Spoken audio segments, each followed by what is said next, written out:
Oke Nyai, mungkin rame lagi nih karena statement Nyai katanya berapi-api terkait mantan suami yang tidak memberikan nafkah selama 3 tahun dan nggak peduli sama sekali sama anak. Itu seperti apa sih Nyai?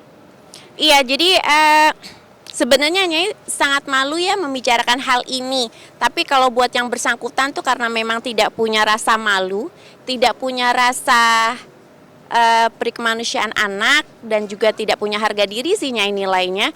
Jadi ya sudah, sebenarnya sih Nyai tidak nyaman ya berbicara dengan ini. Karena ya cuman kemarin ketika halal bihalal sama teman media nanya gitu.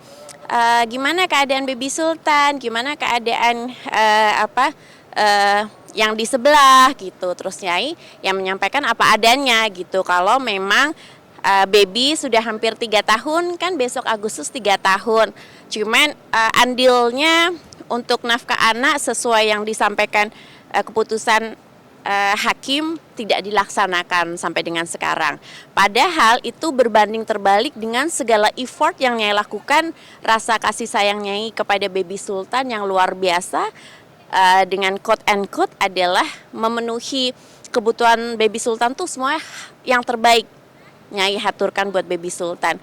Jadi dari segala macam deh, beberapa kali Baby Sultan opnam pun itu tidak ada andil. Boro-boro itu Mas, yang primer aja tidak ada andil. Padahal itu amat sangat nominal sangat kecil loh yang ketok palu oleh hakim gitu. Kecil sekali dibanding dengan segala kebutuhan Baby Sultan per bulannya gitu. Nah mungkin kalau untuk keputusan dari pengadilan sendiri nafkahnya berapa sih? Nyai kenapa maksudnya pada akhirnya mungkin pihak beliau tidak ada itikat atau mungkin atau tidak menyanggupi atau seperti apa ya? Sambil digoyang-goyanginnya biar ada estetiknya. Iya, jadi sebenarnya malu ya Mas ya. Wah ini tuh nggak seberapa ya Mas ya. Apa ya bisa dibilang UMR ya. Padahal kebutuhan Sultan tuh sebulan ya Allah, Masya Allah nih memberikan yang semua hal yang terbaik. Opnam aja harus di Presiden Suite Room. Bajunya alhamdulillah harus branded. Segala fasilitasnya, sekolahnya harus yang paling bagus. Baju-bajunya apanya, mainannya harus yang paling bagus karena memang Nyai menteri Baby Sultan adalah titipan Allah gitu, yang harus dijaga, disayangi sebaik mungkin gitu. Nah, kalau keputusan ketok palu hakim tuh hanya UMR Mas. UMR kurang lebih berapa 5 juta ya. Nah, itu pun tidak dilakukan oleh yang bersangkutan. Kalau dibandingkan, kalau mungkin Mas pasti akan bertanya, at least more or less berapa Nyai gitu ya pasti ya, untuk per bulannya Baby Sultan. Bisa dibilang ya kurang lebih 100 ya, 100 juta per bulan dibanding dengan 5 juta dan itu pun tidak dilakukan gitu. Jadi amat sangat naif dan sampai sekarang pun yang bersangkutan tidak ada itikat baik maupun tidak ada rasa penyesalan atas kesalahan yang dilakukan 3 tahun yang lalu gitu. Dengan apa buktinya? Nya itu kan memang sejak terakhir dia sakiti Nyai, selingkuhi Nyai itu dan KDRT sama Nyai itu sudah Nyai blok semua nomor dia. Jadi hanya bisa SMS. Dan SMS-nya pun juga udah Nyai blok, Nyai sisain 1 SMS yang tidak Nyai blok. Sampai dengan detik ini tidak ada rasa punya harga diri dalam arti oke, Nyai masih trauma, Nyai masih terapi psikolog, Nyai masih belum ingin bertemu karena belum rilis rasa sakit hati Nyai. Tapi dia yang bersangkutan tahu nomor akun Nyai, akun bank Nyai. Nah, kalau punya rasa harga diri atau punya rasa kemanusiaan lah sama baby yang punya kebutuhan, ya kalau mau transfer aja ya. Cuman ini pun enggak. Kalau Nyai ya jadi laki-laki yang punya harga diri. Oh iya, aku kan udah salah, amat sangat salah menyakiti dia. Wajar kalau dia nggak mau bertemu atau wajar dia masih ketakutan karena trauma. Tapi kan itu baby, itu kan bernafas, punya kebutuhan.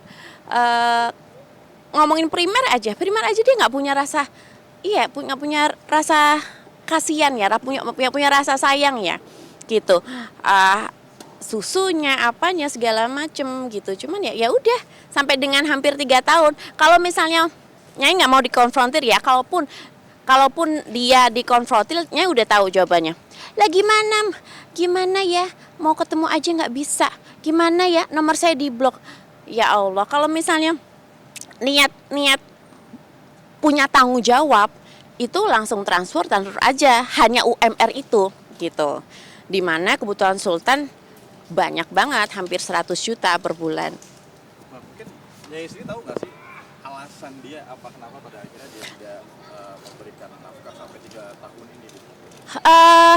Karena dia NPD ya Mas, punya penyakit psikolog, dia punya sakit jiwa, itu NPD, narcissistic disorder, narsistik itu NPD.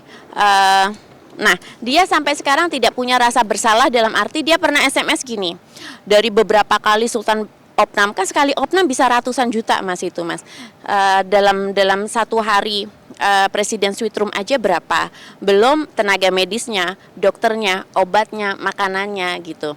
Itu udah beberapa kali Baby Sultan opnam, dari sejak pulang umroh, udah 3 kali, kemarin pas Nyai ulang tahun juga masuk lagi. Jadi dari Baby Sultan lahir sampai sekarang kurang lebih ada 5 kali opnam.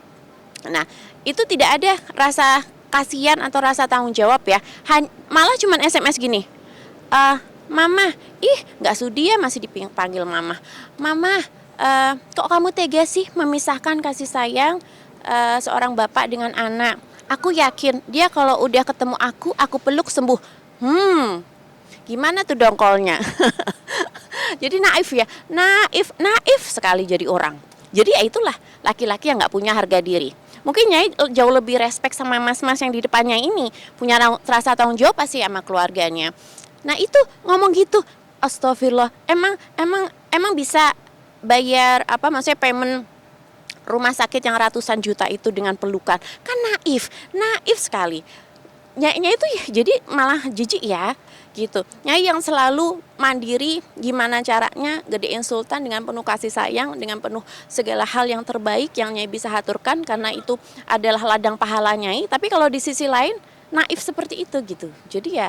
Jadi mending ya Nyai tidak mau komunikasi, tidak mau berhubungan dengan orang yang punya sakit jiwa NPD seperti itu gitu. Mungkin kan selama 3 tahun ini nih, Nyai, tindakan Nyai selanjutnya apa nih, Nyai? Maksudnya sampai sekarang tidak ada itikat baik juga mungkin seperti itu. Tindakan Nyai selanjutnya gimana nih untuk menjaga Baby Sultan juga atau seperti apa? Kalau misalnya untuk menjaga Baby Sultan itu akan Nyai lakukan sampai dengan titik darah penghabisan.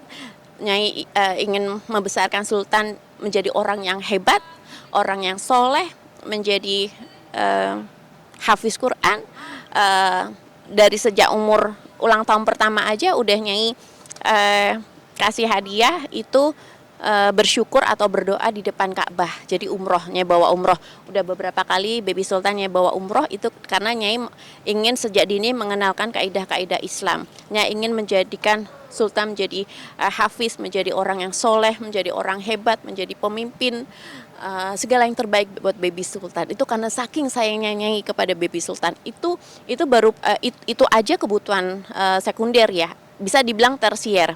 Nah ini yang primer aja tidak diperhatikan oleh dia gitu. Jadi ya amat sangat miris ya, amat sangat menjijikkan, amat sangat tidak punya harga diri. Dan ya ingat sekali waktu pas masih bersidang, dia dengan gagahnya, karena dia tidak punya harga diri Mas, dia tuh banci kamera. Jadi senang banget kalau ditanya wartawan. Dia bilang ini, aku kan udah ngurus surat keterangan miskin, kartu miskin di RT RW. Nah kan sangat menjijikan ya Mas. Seharusnya kan, oh iya aku akan berusaha sedemikian rupa, kalau perlu ya Abdul Mendali, kalau perlu kasarannya mau jual ginjal buat Baby Sultan. Enggak, aku tuh kan udah ngurus ya surat keterangan miskin di RT RW, jadi aku tuh miskin kok bangga ya diumumkan di seluruh media. Kan malu Mas, emang gak punya harga diri. Jadi ya kalau misalnya ngomong sama orang yang tidak satu sinergi, tidak sepadan, ya tong kosong gitu. Jadi debat kusir, jadi mending gak usah ngomong. Nah mungkin kan Baby Sultan semakin besar, Mm-mm. sekarang sudah 3 tahun. Nah mungkin mungkin nanti jejak digital kan pasti ada. Gimana sih nanti cara Nyai sendiri untuk memberi pemahaman ke baby sendiri gitu? Apalagi kan pasti dia nanya-nanya bapak di mana atau seperti apa, apalagi dengan jejak digital mungkin Nyai sendiri memberi pemahaman seperti apa? Iya, sambil goyang-goyang ya Mas. Iya. Jadi kalau Nyai itu orangnya apa adanya, dan memang Nyai sampaikan karena Nyai tidak mau berbohong buat kepentingan baby sultan. Jadi kan kadang suka ada seorang ibu yang single parent karena menjaga perasaan anak, jadi bilangnya papa kerja keluar kota, jadi dubes kayak atau apa gitu. Kalau Nyai enggak. Nyai berbicara apa adanya. Nyai sampaikan kepada baby sultan jika lo baby sultan bertanya. Kalau sampai sekarang sih baby sultan tidak bertanya. Kalaupun di kemudian hari baby sultan bertanya, Nyai akan sampaikan bahwa bapaknya tidak baik, bapaknya tidak bertanggung jawab, bapaknya menyakiti mamah dan juga sultan, meninggalkan hanya untuk selingkuh, beberapa kali KDRT ya. Dia bukan bapak yang baik gitu. Dan Nyai selalu berdoa dan berikhtiar agar supaya sebelum tiba waktu baby sultan bertanya, insya Allah Nyai akan dipertemukan oleh jodoh yang terbaik. Laki-laki yang bertanggung jawab, yang punya harga diri, yang benar-benar sayang dan juga menghormati Nyai dan baby sultan.